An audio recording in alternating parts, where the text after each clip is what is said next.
Baik Bapak-Bapak, Ibu-Ibu, Saudara-saudara sekalian. Assalamualaikum warahmatullahi wabarakatuh. Alhamdulillah, wassalatu wassalamu ala rasulillah wa ala alihi wa ashabihi wa man wala. Malam ini saya akan berbicara atau melanjutkan pembicaraan kita yang lalu tentang sholat. Kita akan bicara tentang sholat. Saya tidak ingin bicara soal apa itu rukun sholat. Saya kira kita semua sudah hafal itu, gitu. Kapan wajib itu sholat, apa syaratnya sholat, harus Islam, harus akil, harus balik, harus bersih dari ini. Jadi kita masih perlu belajar banyak tentang sholat ini. Salah satu yang sering dipertanyakan orang tentang sholat adalah khusyuk dalam sholat. Itu yang paling sering. Kita dulu di pusat studi Al-Quran, saya masih ingat Pak Adi Ibrahim. Ada satu teman dari Kanada, Mark. Pak Mark ini orang dari Kanada, istrinya orang Indonesia, dia masuk Islam. Kita ada kerjasama dengan dia, pakar dalam bidang psikologi, tapi muslim yang baik. Kita ajak bekerja sama, dia punya bidang menyangkut mind management. Bagaimana Anda memanage pikiran Anda supaya bisa fokus. Nah, waktu waktu sholat, kita sholat. Dia sholat juga. Ada satu teman berkomentar, memang sholatnya dia lain dengan sholat kita. Dia berusaha betul fokus. Dia berusahain. Kita kan sholat masih bagus kalau ada tumak nina. Ada kan yang tidak ada tumak ninanya itu. Ruku begini terus. Itu tidak sah sholat. Tumak nina itu sedemikian rupa sehingga anggota badan kembali kepada posisinya yang semula.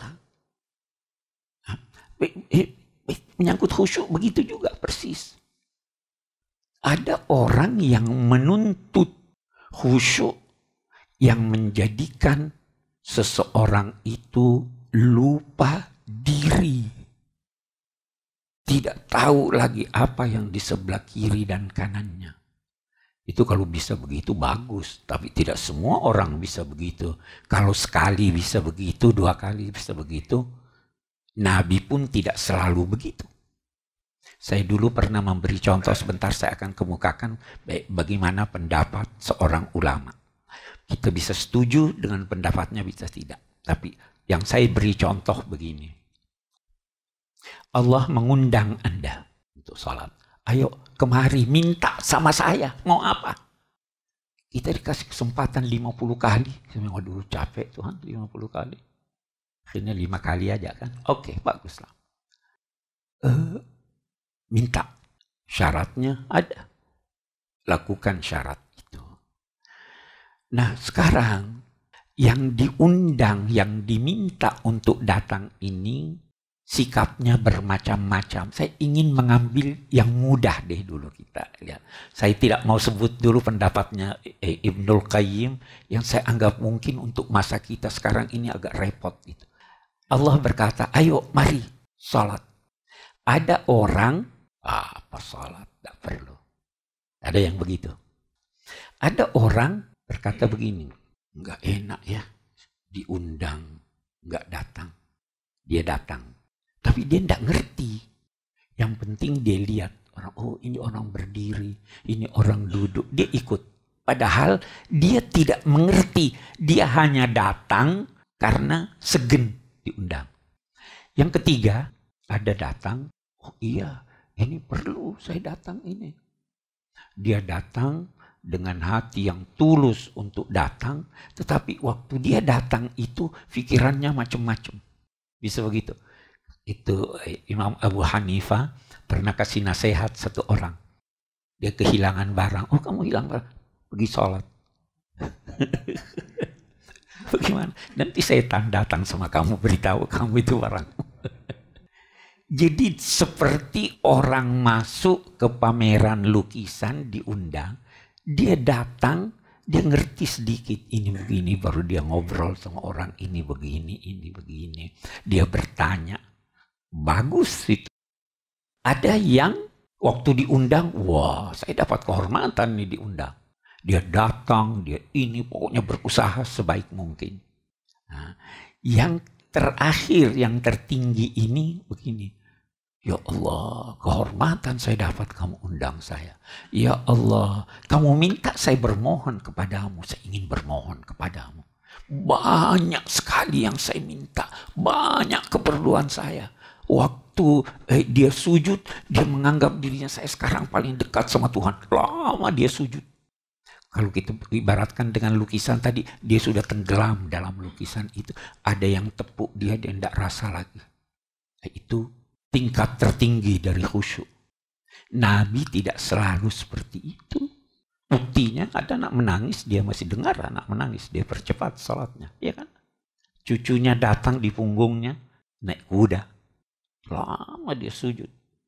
Waktu selesai salat, wahai Nabi kali ini salat agak panjang nih. Kenapa? Dia, iya saya punya cucu.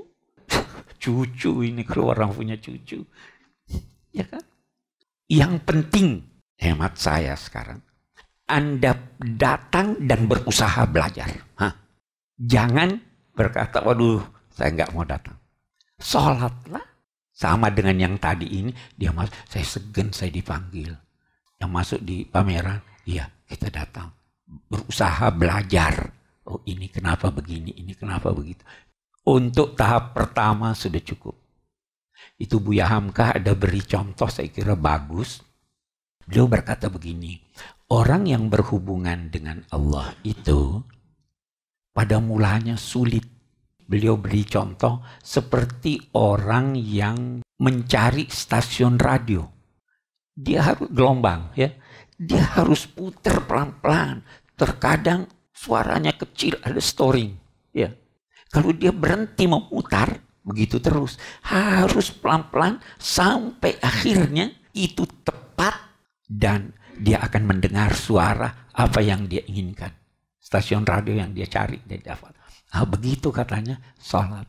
Yang penting usaha terus sampai Anda akan mendengar suara, ini saya, kau mau apa? Ya itu contohnya Buya Hamka bagus sekali. Oke. Kita lihat ulama dulu nih. Bagaimana dia punya gambaran tentang bagaimana itu salat. Ada tingkat-tingkatnya. Dia bilang yang pertama itu ada orang salat, tetapi dia tidak menyempurnakan wudhunya. Dia tidak menyempurnakan syarat-syarat salat. Jadi salat juga, tapi wudhunya nggak benar. Tidak sempurna. Kalau di dalam mazhab Syafi'i itu kan air harus membasahi semuanya ini, ya. Sampai mata kaki. Tapi oke deh, tergantung apa mazhab Anda. Yang penting jangan kurang. Rukuknya kurang. Ininya kurang. Orang ini menurut Ibnul Qayyim itu dinamai mu'aqab. Orang ini terancam mendapat siksa. Karena dia tidak sempurna. Yang kedua, rukunnya bagus, syaratnya bagus, semuanya bagus, tetapi dia tidak berusaha untuk menolak waswasatus syaitan, gangguan-gangguan setan. Itu kata ulama, itu setan bermacam-macam. Ada setannya wudhu, ragu, ini airnya bersih atau tidak nih. Pindah lagi cari ini lagi. Sudah itu ada itu spesialis dalam bidang wudhu. Itu setan itu punya spesialisasi. Ada setannya waktu takbir. Allah. Itu setan. Dia tidak berusaha untuk menampiknya. Nabi mengajarkan tampik itu. Sampai-sampai Nabi berkata apa? Itu dia datang. Dia berbisik pada kamu bahwa kamu keluar angin. pergi wudhu lagi ya. Kembali lagi, pergi wudhu lagi. Itu setan. Tampik itu. Sehingga kata Nabi, kalau kamu tidak mendengar suara, tidak mencium aroma ini, lanjutkan.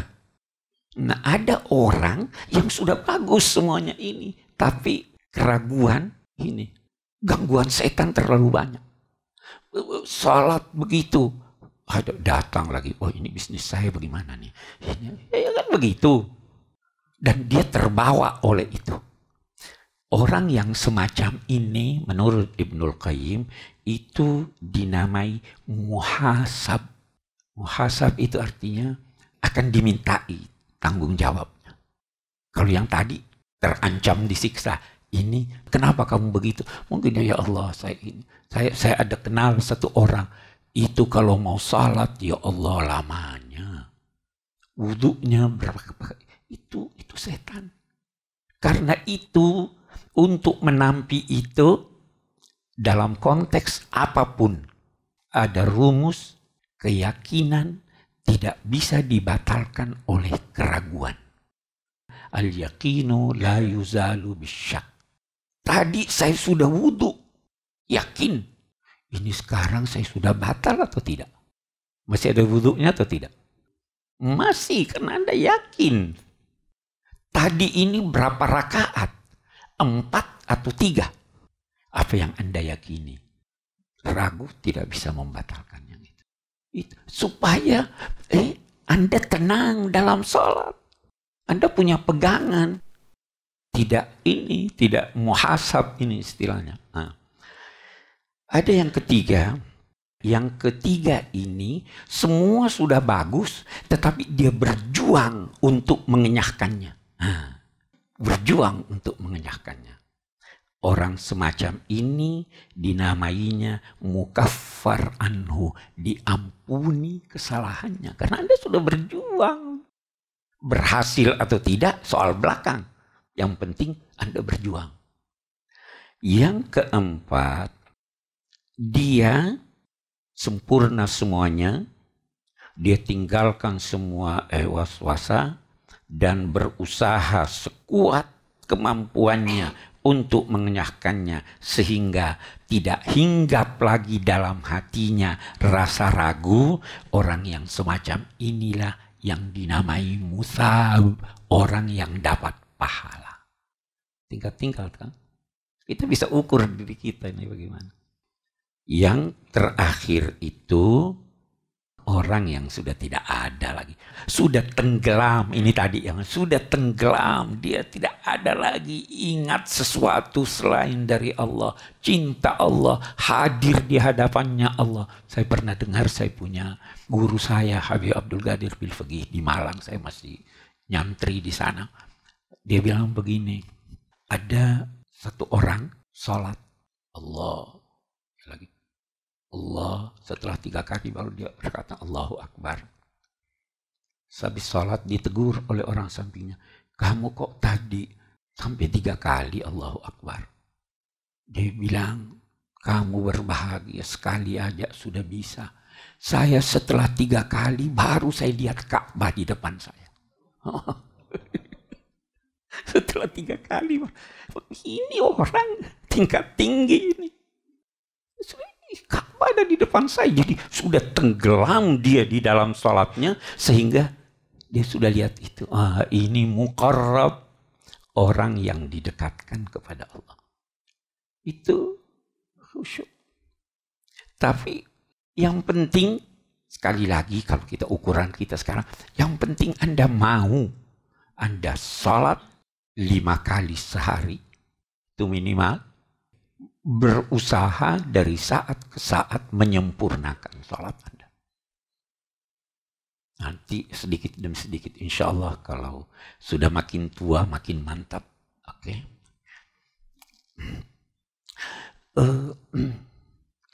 Ada bahasan ulama.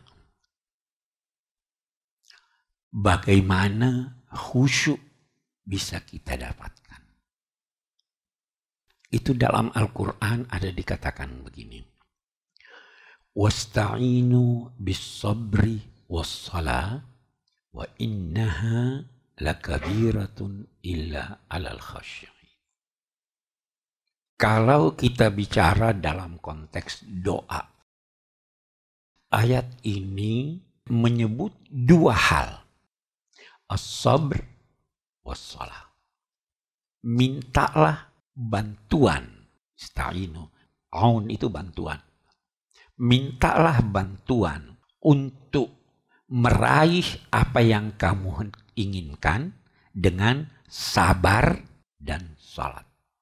Anehnya ini, bahasa Al-Quran ini anehnya. Dia katakan, innaha, itu menunjuk tunggal, sesungguhnya dia. Tunggal. Itu tunggal menunjuk sabar atau menunjuk salat. Kalau keduanya, dia mestinya berkata fa innahuma. Iya kan? Ini yang belajar bahasa Arab nih perlu. Tapi dia katakan fa innaha. Ulama menjawab, itu keduanya, tetapi salat tidak bisa sempurna kecuali kalau Anda sabar. Dan sabar tidak bisa Anda peroleh kecuali dengan meminta bantuan Allah. Jadi dia harus menyatu. Inna ala kabiratun illa alal khasyi'in. Itu berat kecuali orang yang khusyuk. Nah, siapa yang khusyuk? Kita lihatlah ini. Lanjutan ayatnya. Alladzina yazunnuna annahum mulaqu rabbihim. Orang yang khusyuk itu adalah orang yang menduga keras bahwa dia akan bertemu dengan Allah. Itu lantas begini dikatakan. Kira-kira kalau diumumkan ada keputusan, besok jam 8 Anda akan digantung. Kan mati kan? Terus Anda mintalah permohonan terakhirmu. Anda minta apa kira-kira? Anda harus digantung. Minta apa? Kalau saya kira-kira, biar saya sholat dulu deh. Iya. Oke. Sholat orang yang merasa akan segera mati. Kira-kira khusyuk atau tidak? Udah. Jadi bayangkanlah waktu Anda sholat, bahwa itu sholat Anda yang terakhir. Nah, itu sebabnya biasa orang tua-tua kita sebelum sholat itu nasihatnya, sallu sholata muwaddi'. Sholatlah sholatnya orang yang mau mengucapkan selamat tinggal, saya sudah akan berangkat. Oh, itu pasti khusyuk. Itu di Quran kita ambil itu. Sallu sholata muwaddi'. Salatlah seperti salatnya orang yang akan meninggal. Oh, itu tergambar. Kalau digambarkan ini sebentar lagi. Oh, itu sujudnya pasti panjang itu. Iya kan? Itu salat. Ada hal lagi saya ingin kembali kepada kita punya kenyataan. Saya terkadang, atau bukan terkadang, seringkali lihat orang itu habis sholat langsung berdiri. Coba lihat hari Jumat. Langsung berdiri ya. Wah, ini orang terlaluan itu saya anggap. Yang duduk sebentar. Kalau tidak bisa baca 33 kali subhanallah, baca 11 kali. Tidak bisa 3 kali, berapa menit itu. Saya yakin itu karena tidak tahu. Kita disuruh duduk. Mintalah, itu banyak, itu doa-doa yang diajarkan Nabi bagaimana itu. Allahumma inni ala dzikrika wa syukrika wa husni ibadatik. Allahumma antas salam wa minkas salam. Apapun, yang penting doa. Karena Allah kecewa kalau Anda tidak berdoa dong. Berdoalah. Itu saya diajar oleh guru saya. Saya ingin menyampaikan. Jangan tidak baca ayat Quran di surat Al-Ahqaf ayat 15. Nanti bisa dilihat itunya ayatnya. Ini yang dibaca. Rabbi auzi'ni an ashkura ni'mataka allati an'amta alayya wa ala walidayya wa an a'mala salihan tardah wa aslih li fi dzurriyyati inni tubtu ilaika wa inni minal muslimin. Jangan tidak baca itu pesannya pada saya. Doa itu, ayat itu menggambarkan bagaimana bakti seorang anak kepada orang tuanya ketika anak itu telah mencapai usia kesempurnaan usia 40 tahun. Dia berdoa, doanya Rabbi auzi'ni an ashkura ni'matak alladzi an'amta alayya wa ala walidayya. Ya Allah, anugerahi saya kemampuan untuk mensyukurimu atas nikmat-Mu yang Engkau limpahkan kepadaku dan nikmat yang Engkau limpahkan pada orang tuaku. Karena aku tidak jadi seperti ini kalau bukan orang tuaku. Kita punya ayah, kita punya ibu yang membesarkan kita. Dia yang membanting tulang. Dia yang berkorban untuk kita. Dia cari rezeki untuk menyekolahkan kita. Rabbi auzi'ni an ashkura ni'mataka allati an'amta alayya wa ala walidayya wa an a'mala salihan tardah. Ini lagi. Dan anugerahilah saya kemampuan untuk beramal saleh yang kamu ridhai. Bukan yang saya suka. Ada amal saleh yang kita suka diterima Tuhan. Tapi belum tentu Tuhan ridha. Ridha itu puas. Saya beri contoh. Kita pergi umrah itu kalau tulus diterima Tuhan atau tidak? Insya Allah diterima Tuhan. Tapi daripada kita gunakan uangnya untuk itu, kita bantu orang miskin. Yang mana lebih disukai Tuhan? Itu sebabnya dulu saya pernah terangkan di sini. Ada yang dinamai pilihan waktu beramal. Oh, ini waktunya untuk beramal sekarang ini, bukan yang itu. Ini lebih penting, jadi ada prioritas. An a'mala salihan tardah. Baru apa? Wa aslih li fi dzurriyyati. Jadikan kebaikan itu mengalir kepada anak cucuku. Ini doa untuk diri Anda, untuk ayah Anda, ibu Anda, untuk keturunan Anda. Komplit. Baru wa inni tubtu ilaika wa inni minal muslimin. Itu saya dipesan, jangan tidak baca itu. Supaya salat kita yang tadi salat khusus ini dengan bentuk-bentuknya itu tadi, kita akhiri dengan salat yang bersifat umum, yaitu permohonan kepada Allah Subhanahu wa Ta'ala. Itu salat. Itu baru kita dekat. Jadi tidak seperti salat kita selama ini. Satu hal yang saya ingin tambahkan lagi. Satu hal bahwa Tuhan menghendaki kemudahan. Mungkin kita sekarang itu terkadang repot ya. Bagaimana nih mau berhenti, mau sholat, macet jalan, mau turun, tidak bisa. Hormati aja waktunya. Gak bisa sholat berdiri kan? Gak bisa sholat berdiri, tidak ada air. Sholat sebagaimana apa adanya Anda bisa. Gak bisa duduk di mobil, sholat di mobil, sholat duduk. Tayamum, selesai. Karena inna sholata kanat alal mu'minina kitaban mauquta. Kewajiban yang tetap, ada waktunya yang pasti. Jadi jangan hilangkan waktunya. Kalau perlu jamak. Jangan tidak sholat. Jangan sampai malaikat naik melapor, oh, yang tidak sholat ya Allah. Saya kira itu banyak sih yang bisa kita bicarakan tentang sholat. Sekali lagi kita perlu merenung, sholat kita ini udah benar atau tidak. Kita mesti belajar lebih banyak tentang sholat.